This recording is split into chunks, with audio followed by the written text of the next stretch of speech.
मेरी माँ मेरे भाई के पीछे गई और अपने बेटे को देखकर हैरान हो गई, क्योंकि मेरा भाई पड़ोस की औरत के साथ नग्न अवस्था में बेड पर लेटा था और वह भी नग्न अवस्था में ही उस इंसान के ऊपर पड़ी हुई थी। और जैसे ही उस लड़के ने अपनी माँ को देखा और उसके बाद जो हुआ, उसने माँ बेटे के रिश्ते को कलंकित कर दिया और उसे देखकर पूरी दुनिया सन्न रह गई। नमस्कार दोस्तों, आज की सच्ची कहानी बिहार के बेगूसराय से। यह कहानी नहीं बल्कि एक समाज की काली और कलंकित हकीकत है जो हर घर की कहानी है। पर कुछ ऐसी कहानियां जो समाज के बाहर आ जाती हैं। बिहार के बेगूसराय में माँ और बेटे को शर्मसार कर देने वाली है। कहानी कैसे शुरू होती है, जानने के लिए शुरू से शुरू करते हैं। मेरा नाम अपूर्वी है और मैं बिहार के बेगूसराय में रहती हूँ। आज मेरी दोस्त मेरे को, क्योंकि मैं 2-3 दिन से लगातार स्कूल नहीं जा रही थी, तो मैंने उसको बोल दिया कि मेरे घर में कुछ प्रॉब्लम चल रही है सर, पूछे तो उन्हें बता देना। मेरी बातों से आप समझ गए होंगे कि मैं स्कूल में पढ़ती हूँ और घर का काम भी करती हूँ। मेरी माँ बूढ़ी है, वह घर का काम ही करती है। मेरा एक भाई है जो कभी कमाता है कभी नहीं कमाता। ऐसे ही तंगहाली में हमारा घर चलता रहता है। धीरे धीरे समय बीतता है और मेरा भाई हमारे घर के पड़ोस में रहने वाली एक महिला के साथ प्रेम करने लग जाता है।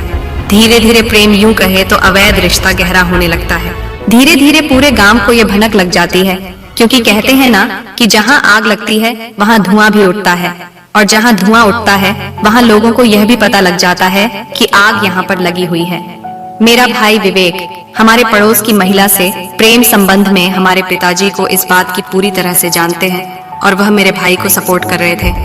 पर मेरी माँ को यह कतई मंजूर नहीं था। हमारे घर में आए दिन इसी बात को लेकर बहस होती रहती थी।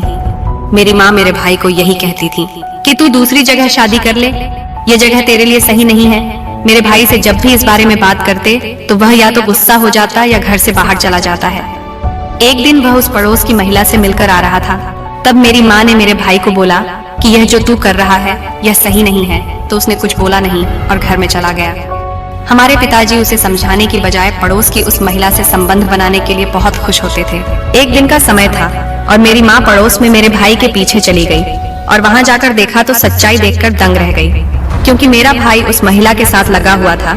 जैसे ही मेरे भाई ने मेरी माँ को देखा तो वह सन्न रह गया और वह औरत भी शर्म के मारे कोने में दुबक गई। पर मेरे भाई को इस चीज को लेकर बहुत ज्यादा गुस्सा आया। वहां से आया और एक डंडा निकालकर माँ को पीटने लगा।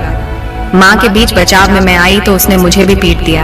हम दोनों जख्मी हालत में तड़प रहे थे और इसी हालत में वह हॉस्पिटल ले जाने की बजाय हमको छोड़कर भाग गया।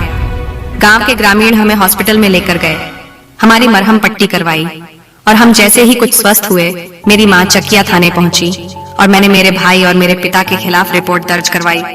हमने यह भी बताया कि यह मारपीट हुई है।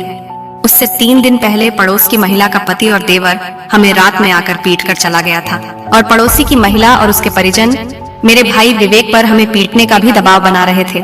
इसमें हमारे पिता हरे राम जी हमारे भाई का ही सपोर्ट कर रहे थे।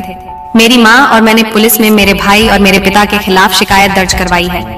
पुलिस ने मामला दर्ज करके कार्रवाई शुरू कर दी और हमें पूर्ण न्याय का भरोसा दिया है।